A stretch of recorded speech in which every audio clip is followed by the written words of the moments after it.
Hello everyone, you are on the Magic Metal channel. In the last review, we talked about a small stove.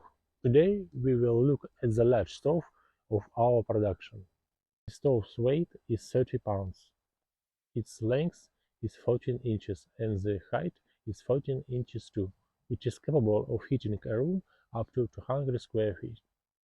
This stove is ideal for space heating, caravans, tents, vans, sheds, mini houses, boats, yachts, and more. This stove is safe when used correctly. It doesn't pass smoke, sparks don't fly out of it. The stove can be used indoors and outdoors. The stove can be used for heating or cooking.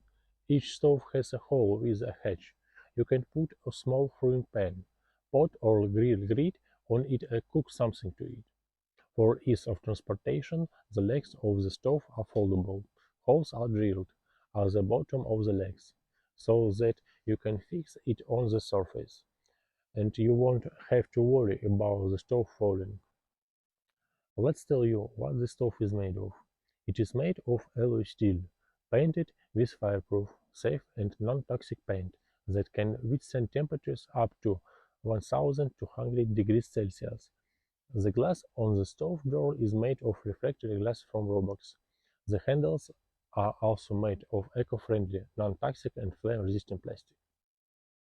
The most popular question from our customers: do we have chimneys? Yes, we manufacture stainless steel chimneys of any diameter, as well as rain cap, elbows, rain cap with wind deflector. When ordering a stove, you will have the opportunity to choose a stove with or without a chimney kit. Dimensions, description, photos of chimneys you will find on our website. Link in the description. If you like the video, please like and subscribe to our channel. We will review our products there.